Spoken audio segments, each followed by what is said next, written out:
următoarele minute o să-ți prezint un program de exerciții pentru fractura de gleznă în faza 1, săptămânile 1-4. Înainte de a te apuca de aceste exerciții, este bine să consulți medicul tău, care poate să spună dacă este în regulă să faci orice fel de program de exerciții în funcție de particularitățile problemei tale. Acestea fiind spuse, hai să trecem la treabă. Exercițiile de izometrie pe care trebuie să le faceți în faza 1 sunt următoarele. Încordăm și gamba și musculatura din față, tibial anterior, peroneu, 5 secunde. Ținem încordat 5 secunde. Pe care relaxăm 5 secunde. Iași. Încordez.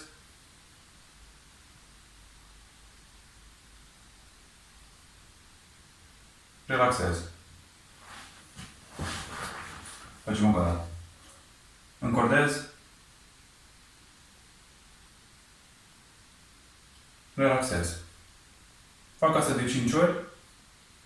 De 5 ori pe zi. E destul de simplu. Mai departe. Ceva ce probabil cu siguranță ați făcut încă de la început, și anume mișcări ale degetelor. Strângem. Dăm degetele pe spate. Strângem. Deci plimbăm degetele sus, jos. Asta sigur ați făcut de la început. Pentru că simțeați nevoie. E important să faceți asta pentru că vă menține musculatura intrinsecă și există ca piciorului. Tonus muscular. Care este foarte important. Faceți asta de 50 de ori. Pauză. Faceți asta de câte ori vă aduceți aminte. Strâng. Dau degetele pe spate. Strâng. Dau degetele pe spate. Bun. Mai departe.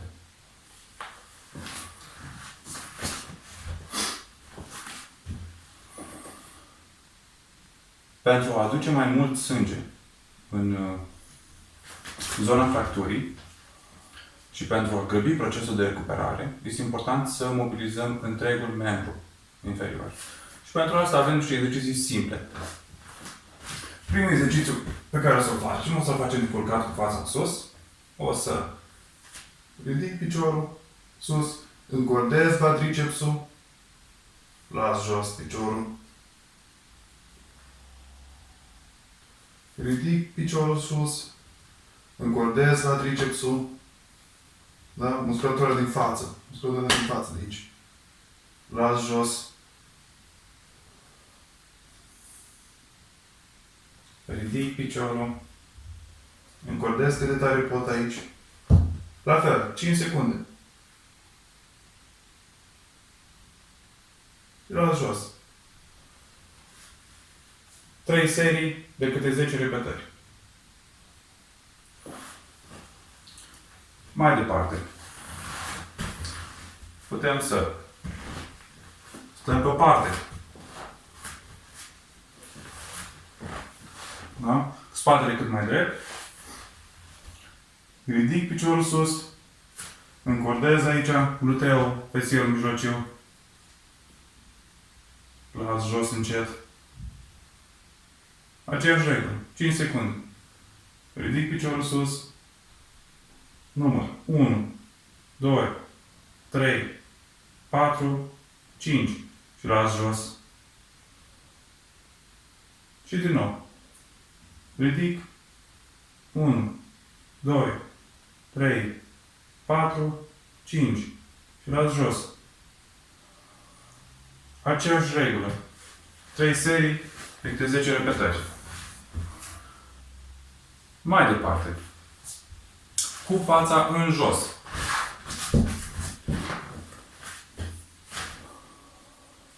Ridic piciorul. Mențin 5 secunde. 1, 2, 3, 4, 5. Și las jos. Mă odihnesc 5 secunde. De chiar. 1, 2, 3, 4, 5. Și las jos.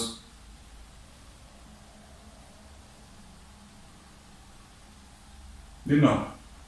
1, 2, 3, 4, 5. Și las jos.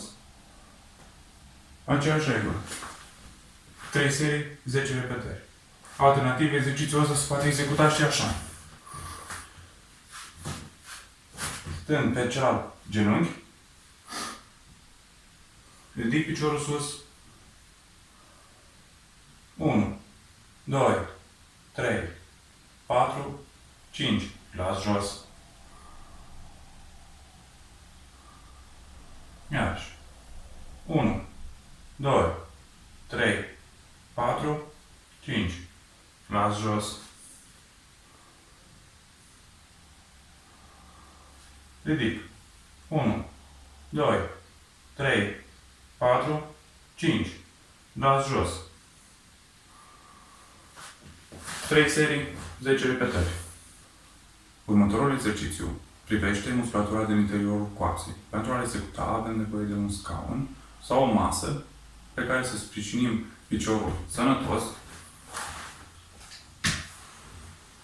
iar piciorul afectat se ridică și atinge partea de jos a scaunului sau a mesei. Lăsăm jos. Se execută în felul următor.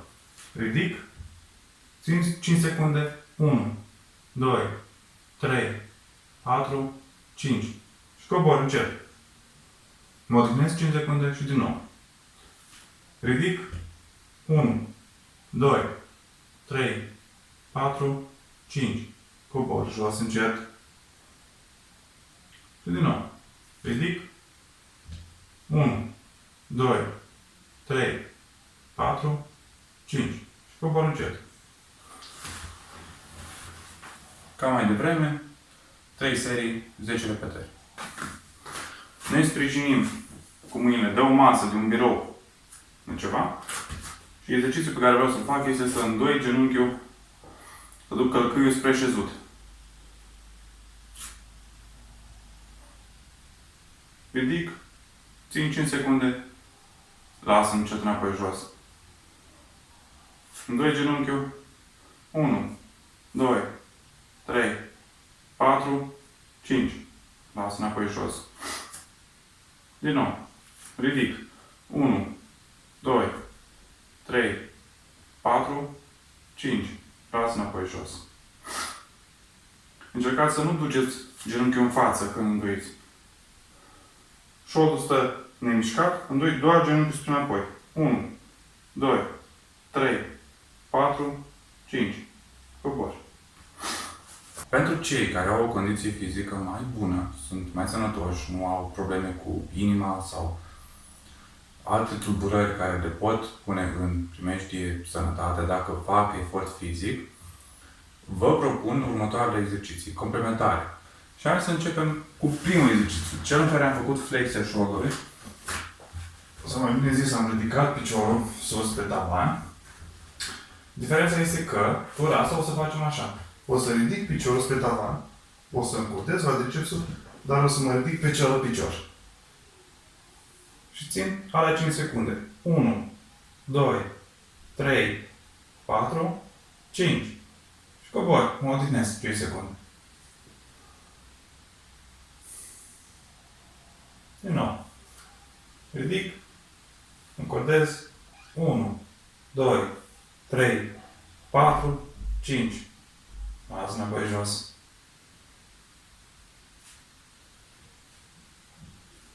Din nou, ridic piciorul, încordez quadricepsul, mă ridic sus, 1, 2, 3, 4, 5 și mă las jos. Putem urma regula de la început. 3 serii de câte 10 repetări. Puteți face mai mult, faceți 15, 20 repetări. În funcție de condiția noastră. Mai departe, avem cel în care am făcut abducția șoldului. Sau, mai simplu zis, am dus piciorul spre tavan prin lateral. Bun. Versiunea acestui exercițiu pentru a-l îngreuna este aceasta.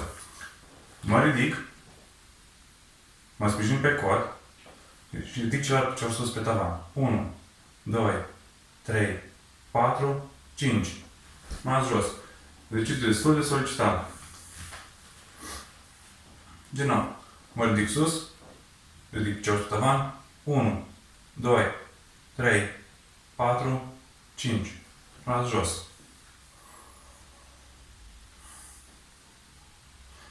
Din nou. Mă ridic sus, ridic piciorul pe tavan. 1, 2, 3, 4, 5. Mai jos.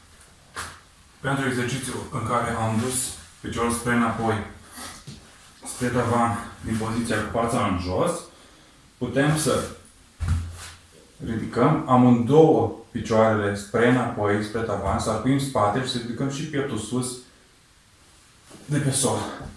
În felul următor. 1, 2, 3, 4, 5. Mânați jos. Exercițiul postural vă ajută întreaga musculatură a spatelui. Exercițiul grozav. Din nou. 1, 2, 3, 4, 5. Mă odihnesc 5 secunde. Din nou. 1, 2, 3, 4, 5. Următorul exercițiu care putem să-l facem sunt flotările. Dar nu cu amândouă vârfurile pe sol, ci cu sprijinul în piciorul sănătos. Da? Țin piciorul afectat ridicat, în aer, îl protejăm și mă ridic. 1, 2, 3, 4, 5.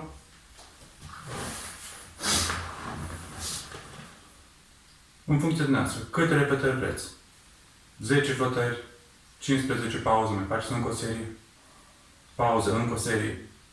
În felul ăsta vă mențineți toată musculatura tonică. Din nou, grăbim procesul de vindecare pe total. Următorul exercițiu pe care putem să-l facem sunt genoflexiuni într-un singur picior, piciorul sănătos.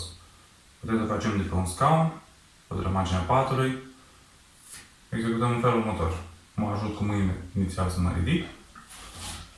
Restul mișcării, continui cu membru sănătos. Mânați jos, fără mâini, dacă se poate. Da? Mă ridic. Mânați jos. Mă ridic. Mânați jos. 10-15 repetări. Dacă aceste exerciții au fost de folos, nu uitați să apeși butonul ăla de subscribe și comentați dacă sunteți interesați pentru faza a doua de recuperare a fracturii de creatină sau dacă sunteți interesați de partea teoretică a fracturilor de creatină. Pentru că acolo este mai mult de vorbit, sunt foarte multe tipuri de fracturi, sunt fracturi mai complexe, sunt fracturi în care sunt și ligamente rupte, perioada de recuperare este mai grea, procesul este mult mai dureros, trebuie avut mult mai multă răbdare, dar poate să fie bine. Nu sunteți primul care trece prin accidentul ăsta și nici ultimul. Așa că, din nou, sper să vă fie de folos și sănătoșire grabnică.